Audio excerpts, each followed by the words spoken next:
Chers amis, Shalom Uvracha Beshem Hashem, la Sevenatzler Bezrat Hashem, en ce mardi matin 20 décembre et 26 du mois de Kislev, shiur acheté par Déborah pour la Refoua Shlema, Bezrat Hashem de sa grand-mère Dina Bat Tamar, ainsi que et pour son fils Ariel Cohen. Que de bonnes nouvelles en cette fête de Hanouka, Bezrat Hashem, fête des lumières et des miracles, et aussi pour toutes les personnes seules, sans famille, durant cette fête.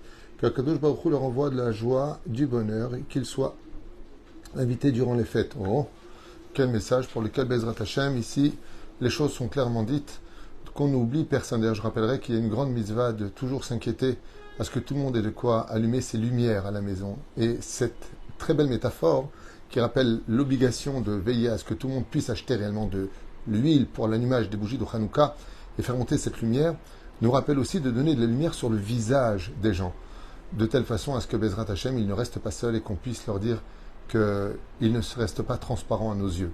Alors on commence tout de suite cette étude en pensant à la Refoua Shlema aussi de ma belle-mère, que Dieu lui donne une bonne Refoua Shlema, de ma maman, et bien entendu de toute la liste qu'on a déjà citée. Et on commence tout de suite ce shiur avec un des plus grands élèves du Baal Shem Tov, Zecher Tzadik Vekadosh Tivracha, à propos du verset de la paracha de la semaine, Miketz, duquel il est dit dans le chapitre 41, verset 26, Vayomer Paro El Yosef Re'e, donc du verset 41 au verset 26. Vayomer Paro al Yosef Re'e natati otcha al kol eretz Mitzraim. Pharaon, donc, après avoir eu la traduction de son rêve, s'adresse à Yosef en ces termes. Lui qui était hébreu, esclave, oublié de l'histoire et prisonnier, il le nomme donc Shalit, en d'autres termes, gouverneur de toute l'Égypte. Vaeshkev oto bemir kevet amishne yetze milifne Paro. Et donc, qu'est-ce qu'a fait Pharaon? Il a placé Yosef dans un char extrêmement élogieux, celui de Pharaon lui-même, et il a parcouru l'Égypte de telle façon à ce que tout le monde puisse l'acclamer. Il est évident qu'une personne qui passerait de rien à tout, qu'on appelle en français un arriviste, très souvent, d'ailleurs, la Torah nous dit Vaishman Yeshurun Vaivaat, quand une personne n'est rien et qu'il grossit d'un coup sur le domaine financier ou de l'importance d'un succès qui viendrait taper à sa porte, en général, les gens ne sont plus les mêmes. Avant, tout le monde pouvait taper à sa porte, et puis voici que maintenant, eh bien, il faut faire la queue, il faut attendre, non pas parce qu'il est spécialement occupé, mais parce qu'il estime que sa présence devient un mérite et qu'on ne fréquente pas les mêmes rangs sociaux.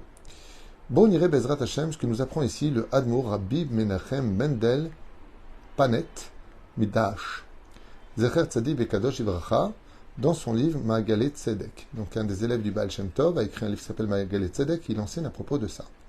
Tse ou e, sors et viens voir. Et midotav anaalot shel Yosef Hatzadik. Qu'est-ce que sont les vertus d'un homme aussi exceptionnel que Yosef Hatzadik? Vet midat anava sheitabo, et l'extraordinaire vertu de l'humilité qui était en Yosef. She'arei beparashatenu misupar alav shu yotze mibor bet hasoar yashar el armono shel Paro. Car il est passé d'un seul instant d'un homme qui sortait des geôles d'Égypte, totalement oublié de l'histoire et n'intéressant absolument personne, à la personne la plus populaire et celle dont tout le monde parlait. Au Betor Dakot Sfurot, et en l'espace de quelques minutes seulement, le Kabel Gvod Gdolim Atsumim, il reçoit un respect, un honneur, où toutes les caméras du monde sont figées sur lui.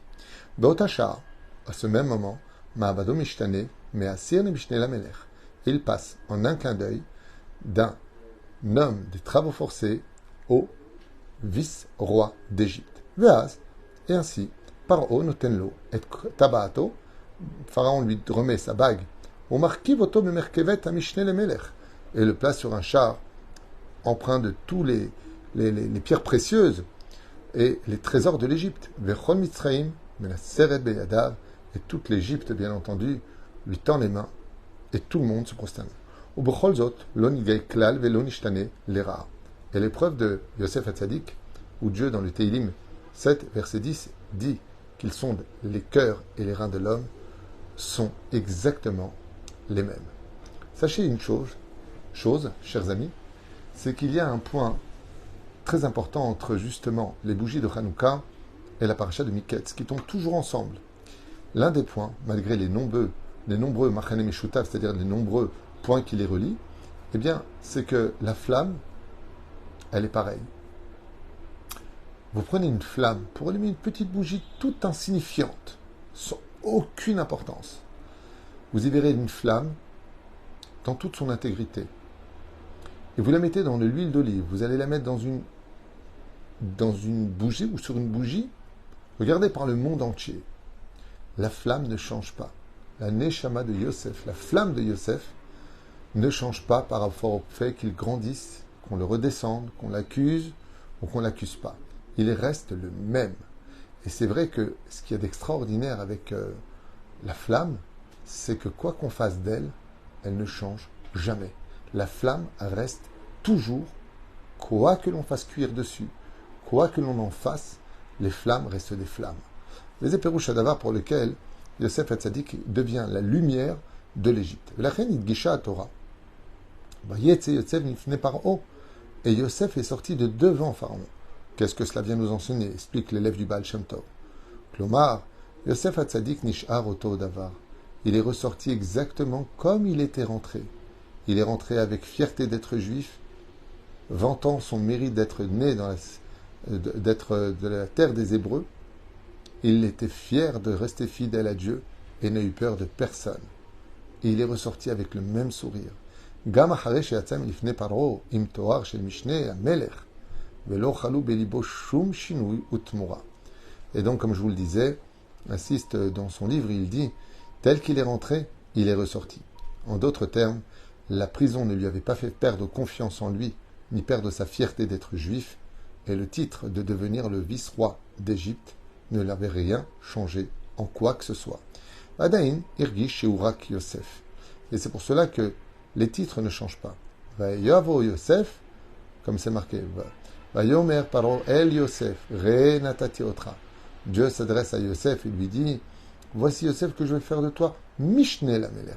Tu vas devenir ma main droite, tu vas devenir mon vice-roi. Normalement, Yosef aurait dû changer de nom. Et il y a marqué la réaction de Yosef dans la Torah, Vayetse Yosef milifne paro. Et Yosef est sorti de devant Pharaon. Il n'a rien changé en lui. Klomar Yosef Hatzadik Nishar Oto Adavar. Rien n'a changé, il est resté le même. Ce qui vient nous apprendre ici, explique le tzaddik, qu'il est impératif pour chaque personne qu'elle soit entourée, qu'elle soit seule, qu'elle soit en haut de la pyramide ou enterrée sous terre, sous le regard des autres, rien ne doit changer ce que tu es. Car tant que Dieu est avec toi, tu ne sentiras jamais le vide ou les plus de la vie. Tant que Dieu est avec toi, tu ne manques de rien. Gam achare sheyatzam lifnei paro im toar shel mishneh lamelech velo chalu belibo shum shinui utmura adain irgish sheurak Yosef. Rien n'avait changé pour lui. Quoi que tu lui donnes, il est resté Yosef. Et lo natan le gioni a malchut le balbelo. Et ce n'est pas les titres, ni l'or, ni le succès, ni les applaudissements, ou plus encore, le fait que tout le monde se prosterne devant lui, qui changera quoi que ce soit de son cœur. Et ainsi donc, la paracha de la semaine nous donnera Bezrat Hashem le clin d'œil par rapport aux bougies de Hanouka, qui doivent nous rappeler que ce qui doit faire briller nos yeux, ce qui doit rendre le peuple d'Israël à la hauteur de cette lumière qu'il représente au sein des générations, c'est justement de faire partie de cette élite de gens, car un juif reste un juif. Même s'il se convertit à une autre religion, un juif reste toujours un juif. Yosef reste Yosef. N'oublie pas qui tu es, n'oublie pas d'où tu viens, et tu n'auras jamais de réelle raison d'être triste.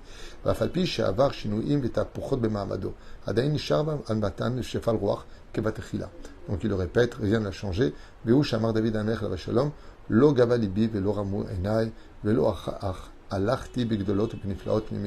Comme le dit le roi David dans son Teilim 131, verset Aleph. Mon cœur ne s'est pas enorgueilli et mes yeux ne se sont pas levés au-delà de tout. Et l'Arti Begdolot, malgré le fait d'être devenu roi et d'avoir vécu des miracles. Quelqu'un pourrait très bien dire, tu sais qui je suis, moi Dieu m'a fait pour moi et Dieu m'a donné. Et ainsi le chemin de toute personne qui veut réussir sa vie, à l'image de Yosef Hatzadik, qui a été capable de rester le même malgré les intempéries de la vie. Vous savez, une des raisons pour laquelle il est marqué dans la Torah, Hachem, El Avraham, Avraham, Avraham, Yosef, Yosef, David, David, Moshe, Moshe. Chazal nous disent que Dieu nous appelle par amour. Mais une des explications qui nous est donnée, c'est de nous rappeler que malgré le fait que Dieu nous parle, eh bien on reste le même, comme si qu'il ne nous avait encore jamais parlé. C'est parce qu'on est capable de rester encore plus humble dans la vie que Dieu a toutes les raisons de s'adresser à nous, à l'image du verre qui ne peut pas se remplir s'il n'est pas vidé de lui-même. Excusez-moi. Ki bisrut anvanuto zacha le'ashrat shrina. Donc ce que je viens de vous dire, il est marqué dans la suite, et c'est par ce mérite d'être quelqu'un de toujours heureux, seul ou accompagné, en haut de l'échelle ou en bas de l'échelle, en bonne santé ou pas, qu'il a eu le mérite d'avoir la Shekhinah qui a toujours donné de la réussite. Beshevar ma'alat midat ha'anava. Et par le mérite de la mida, de l'humilité, d'être quelqu'un de toujours présent pour les autres, d'être toujours souriant, de ne pas rester transparent aux problèmes des uns et des autres, de prier pour chacun de nous. Explique le Ramban. Levno beigeret. Ta'ale alibecha midat ha'anava. Que chaque juif, dit le Ramban, doit monter comme le plus important de tous ses travaux personnels, la mida de l'humilité. Chez mida tova mikol midot tovot, car il n'existe pas une plus grande vertu que la vertu de l'humilité. Pas de se vanter, pas de se rapporter toujours devant, pas de prendre tout le temps la parole, et pire encore, de faire l'établi de ses connaissances. Et si Yosef Hatzadik a réussi un tel degré, une telle situation, c'est parce qu'il a su rester humble dans toutes les situations dans lesquelles Dieu l'a mis. Qu'il soit avec Yaakov, qu'il soit avec ses frères, que ses frères soient contre lui, qu'il soit en bas du puits avec des serpents et des scorpions, qu'il soit vendu, qu'il soit dans la maison de Poutiféra, qu'il soit aimé et vénéré de tous, qu'il soit en haut de la pyramide, comme on le dit depuis tout à l'heure, en haut de l'affiche, Yosef n'a rien changé parce que son bonheur et son émanation vient du fait de deux choses. La première, c'est qu'il estime qu'il ne mérite rien. Et la deuxième, la vie est déjà un tel cadeau que cela me suffit amplement pour toujours être heureux et dire à Hachem, dans mon cœur, il y a toujours une grande place pour toi parce que je l'ai vidé de ce que je suis pour te faire vivre à l'intérieur. À partir du moment où on a Dieu à l'intérieur, on peut se permettre non seulement d'être une lumière pour les autres, mais carrément d'être au-dessus des autres. Plus on se fait petit, et plus Dieu nous voit grand. Pour la réfouach lema, Chlama Meira, Bri Tetana, Richut Yamim, Virat Shamaim, par le mérite de l'élève du Baal Shem Tov, et le Baal Shem Tov lui-même, pour Déborah, et pour la réfouach Shelema de sa grand-mère Dina Bat Tamar, ainsi que pour son fils Ariel Cohen. De bonnes nouvelles pour toutes les personnes qui sont seules, une grande réussite pour vous tous, et qu'on n'oublie jamais que la raison pour laquelle Israël, le peuple, choisi par Dieu pour une mission précise, n'a été choisi que parce qu'on est un peuple humble. Moshe était humble, et il a été choisi leader. Le désert est la terre la plus humble, elle a été choisie pour y donner la Torah. La montagne du Sinaï est la plus petite des montagnes, elle a été choisie pour y déposer la Torah. Comme ça dit le Chida Kadosh, là où il y a de l'humilité, tu peux être certain que Dieu est juste à côté. Mais là où il y a de l'orgueil, il n'y a ni Dieu ni personne. Juste lui et sa bêtise humaine. Kol Tuv et Litraot.